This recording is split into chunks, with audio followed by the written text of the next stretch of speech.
ଯେତେବେଳେ ଚାଷ କାମ ଚାଲେ ତା ଭିତରେ ଏଇ ସବୁ କବିତା କେମିତି ସବୁ ମିଶା ଭିତରେ ପଶୁଛି ସବୁ ସେ ବିଷୟରେ କୁହ। ପ୍ରଥମେ ମୁଁ କବିତା ଲେଖିଲି ପରିବେଶ ଉପରେ ଆଉ ରୋମାଣ୍ଟିକ କବିତା ରାମସାଗର ସବୁ କବିତାକୁ ଅଭିବେଶନ କରନ୍ତି ସବୁ ଶବ୍ଦ ବି ସେମାନେ ଦେଖନ୍ତି ରାମସାଗର ଲେଖାଏ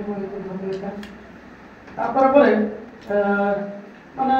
ଜୀବନରେ ଗୋଟେ ମୋଡ଼ ଆସେ ଯେମିତି କଲେଜ ସମୟରେ କ'ଣ ଗୋଟେ ମନକୁ ଆସିଲା ସେଠୁ ବ୍ୟଙ୍ଗ ଆରମ୍ଭ ହେଲା ମାନେ ପରିବେଶକୁ ଦେଖିକି ବ୍ୟଙ୍ଗ ଆରମ୍ଭ ହେଲା ଗୁଟୁକା ମଦ ଆଉ ଅନ୍ୟ ନିଶା କାରବାର ଆଉ କିଛି ବଦମାସ ଝିଅଙ୍କୁ ନେଇକି କିଛି ନାରୀମାନଙ୍କୁ ନେଇକି ଆଉ ସବୁଠୁ ହେଲା ଏଇ ବଦମାସ ପୁରୁଷଙ୍କୁ ନେଇକି ଆଉ ପିଲା ବି ଝିଅଙ୍କୁ ନେଇକି ଚାଷ ସହିତ ମୋର ବ୍ୟଙ୍ଗର କିଛି ମାନେ ସାମଞ୍ଜସ୍ୟ ନାହିଁ କାହିଁକିନା ଚାଷ ଦିନରେ କବିତା ମୁଁ ଦିନରେ ଯାହା ଦେଖେ ତାକୁ ରାତିରେ ଲେଖେ ଶୋଇବା ପୂର୍ବରୁ ମାନେ ରାତି 10ଟା ପରେ ମୋତେ ସମସ୍ତେ କହନ୍ତି ଯେ ଚାଷ କରି କେମିତି କ'ଣ କବିତା ଲେଖୁଛୁ ମୁଁ ସମସ୍ତେ ଶୁଣେ ଯେ ସେମିତି ବି ଲେଖିଦିଏ ହାତରେ ବସିକି ବି କବିତା ଲେଖେ ସେଇଟା ବି ଚାଷ ଭିତରେ ବି କବିତା ହେଉଛି ହିଡ଼ ମୁଣ୍ଡରେ ବସିକି କବିତାଟା ଲେଖିବା ଆଉ ଘର ଭିତରେ ଟେବୁଲ ଉପରେ ଲେଖିବା ଆକାଶ ଭଲ ଅଛି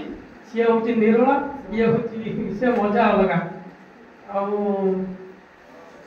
ଧନ୍ୟବାଦ ରଞ୍ଜନ। ଏବେ ଟିକେ ରଞ୍ଜନ ଆମକୁ ହସାଅ କିଛି ସମୟ ପାଇଁ ଆମକୁ ସଚେତନ କରିବା ସହିତ ହସାଅ। ଆସିଗଲା ଦରଗୁଡ଼ା ଭେଣ୍ଡିଆ ଆସିଗଲା ଦରଗୁଡ଼ା ଭେଣ୍ଡିଆ এইটাକୁ ସମସ୍ତଙ୍କୁ ବସି ବସି ମୁଣ୍ଡିଆ ନେବେ ଯାହା ନା ଶୁଣି ଇଚ୍ଛା ଆପଣଙ୍କ ଦବାକୁ ଠେଙ୍ଗିଡ଼ି ପାର ଯାହା ନା ଶୁଣି ଇଚ୍ଛା ଆପଣଙ୍କ ଦବାକୁ ଠେଙ୍ଗିଡ଼ି ପାର ମୁଁ ସେଇ ଟୋକା ରଙ୍ଗ କବିତା ନାମ ରଞ୍ଜନ କୁମାର ଯିଏ 12 କଥା ନେଇ ଆପଣଙ୍କ ପାଖେ ହଉଥାଏ ରାଉ ରାଉ ମୁଁ ସେଇ ଟୋକା ରଙ୍ଗ କବିତା ରଞ୍ଜନ କୁମାର ସାହୁ। ଚାଷ କରେ ଆପଣ ଜାଣିଥିବେ ଏଇନା ଟିକେ ରୋଗ ଧରୁଛି ଚାକିରିଆ ଆମର ସବୁ ଯାଉଛି ଯେ ଚାଷୀ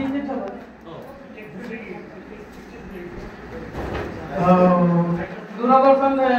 ବହୁତ ବର୍ଷ ପୂର୍ବେ ଗୋଟେ କବିତା ଗାଇଥିଲି ଯେ ଚାଷୀ ଝିଅ ନବାର ଇଏ ଉପରେ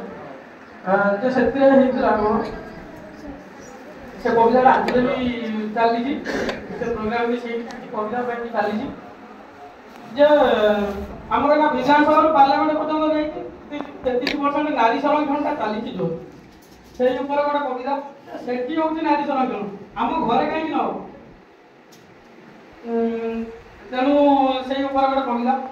ଲିଡର ଗୋଟେ ଧାଇଁକି ଗଲେ ମା କାନ ପାଖେ ଧୀରେ କହିଲେ 33% ନାରୀ ସଂରକ୍ଷଣ ଘରେ ମୋର କରିବା ବୋଲି ମା କହିଲା ହଁ ରେ ଧନ ମୋର ବି ତାହା ହେଉଛି ମନ ମା କହିଲା ହଁ ରେ ଧନ ମୋର ବି ତାହା ହେଉଛି ମନ ହେଲେ ତୁମେ ଚାରି କୁମେକା ନାରୀ କେମିତି ଛୁମା ଆକାଶ ଜଣ କହିଲି ସେ ସବୁ ମତେ ଛାଡ଼ିଦେ ବାପାଙ୍କୁ କେମିତି ପାଇବେ ମିଲି ବାପାଙ୍କୁ ପଟେ ଗୁଟା ମିଲି ସମସ୍ତେ ବାପା ପାଇଲେ ଆମେ ଚାରି ତୁମେ ଦୁଇ ହେଇଯିବା କେତେ 33 କଥାଟାକୁ ମା ମନକୁ ନେଲା ବାପାଙ୍କ ପାଖରେ ଅପିଲ କଲା କଥାଟାକୁ ମା ମନକୁ ନେଲା ବାପାଙ୍କ ପାଖରେ ଅପିଲ କଲା ବାପାଙ୍କଠୁ ମିଲି ପାସ୍ ହେଇ ମିଲିର ଘରକୁ ପ୍ରସ୍ତାବ କଲା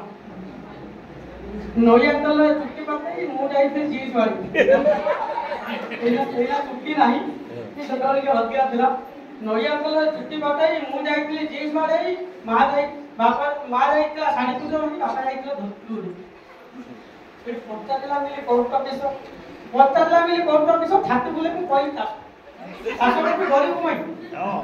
ପଚାରିଲା ମିଲି କୋର୍ଟ ଅଫିସ ଛାତି ବୁଲେ ମୁଁ କହିଲି ଚାଷ ଶୁଣି ଦେଲା ଯେବେ ଚାଷ କରିବ ବୋଲି ଦେଖେଇଲା ଅସଲ ଫାସ କହିଲା ଅଧା ବୟସିଆ କରୁଛି ଚାଷ ଋଣ ନ ସୁଝିଲେ ପିଇବ ବିଷ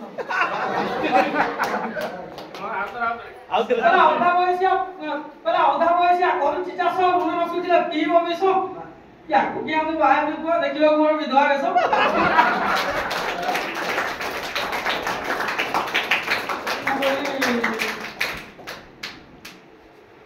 ମୁଁ କହିଲି ହଇ ମୋର ଭାବି ଶ୍ୱଶୁର ଏ ଚିନ୍ତା କିଆ କୁହ ମିଳିଲ ହଇ ମୋର ଭାବି ଶ୍ୱଶୁର ଏ ଚିନ୍ତା କିଆ କୁହ ମିଳିଲ ଏଟା ପିନ୍ଧି ଏକ ପଚାକୁ ହାତ ଏଟା ପିନ୍ଧିକି ଏକ ପଚାକୁ ବାଟ ରଖି ନାହିଁ ମୁଁ କି ତାର 10ଟା ଟଙ୍କାରେ 2ଟା ଓଳି ବିଧବା ଭାତରେ ଖାଇବ କେହି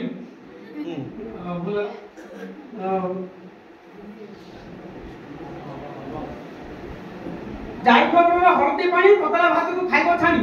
10 टंकार 2टा ओली विधवा भातर खाइब कि ଥିଲା ଗୋଟେ ବୁଢ଼ୀ କେ ଜାଣି କୋଉଠି ଥିଲା ଗୋଟେ ବୁଢ଼ୀ କେ ଜାଣିବି ଧାଇଁ ଆସିଲା ଆମ କଥା ଶୁଣି କହିଥିଲି ପଇସା ଯାଉଥିଲା ତ ମୁଣ୍ଡକୁ ଦେବି ମୁଁ ଠେଙ୍ଗିଲି ହେଇଥିଲା ବେଙ୍ଗ ବେଙ୍ଗ ଅଛି ଟିକେ ହସାଳିଆ ବେଙ୍ଗ ଇଏ ବେଙ୍ଗ ନାହିଁ ଖାଲି ମୋ ଉପରେ ମୁଁ ସବୁବେଳେ ନିଜ ଉପରେ କବିତା ଦିଏ ମୋତେ ବି ଲୋକ କୁହନ୍ତି ଯେ ନିଜର ଏତେ ପ୍ରଚାରଟା କରିବା ଭଲ ନୁହେଁ କିନ୍ତୁ ମୁଁ ଭାବେ ଭଲ କାହିଁକି ନା ମୁଁ ନିଜ ଉପରେ ବ୍ୟଙ୍ଗ କଲେ ଅନ୍ୟ କାହାକୁ କିଛି କହିବା ନଥିବ କାହା ନାଁ ନେଇନି କାହା ବାପା ନାଁ ନେଇନି କାହା ଗାଁ ନାଁ ନେଇନି ମୋତେ କେହି କିଛି କହିପାରିବେନି ମୁଁ ନିଜକୁ ମାଡ଼ ଖାଇବି ନିଜକୁ ସମସ୍ତଙ୍କ କଥା ଦେବି ମୋତେ କେହି ଆଗରେ ଉଠେଇକି ଦେବେ ଆଉ ପନିକିଟା ବି ଟିକେ ଭଲ କବିତା ଥିଲା ଯେ ପନିକି ଅଛି ବୋଲି ମୋ ଘରେ ଅଛି ଶାନ୍ତି ତାକୁ ଧରି ମାଇପିଏ ଆଣୁଛନ୍ତି କାନ୍ଦି ନାରୀଙ୍କ ହାତେ ରହିଲେ ସ୍ୱୟଂ ଶିକାରୀ ମା ଆଉ ପୁରୁଷ ହାତେ ରହିଲେ ବୁଲାନ୍ତିନି କମା ଆମ ଘରେ ନାରୀ ପାଇଁ ଯିଏ ବ୍ରହ୍ମାସ୍ତ୍ର ତାକୁ ଦେଖି ମର୍ଦ୍ଦଙ୍କର ଖୋଲି ଯାଏ ବସ୍ତ୍ର ଝାଡୁ ଆଉ ପନିକିର ଗଭୀର ସମ୍ପର୍କ ତାଙ୍କ ପାଇଁ ଘରେ ଆମ ନାହିଁ ଯୁକ୍ତି ତର୍କ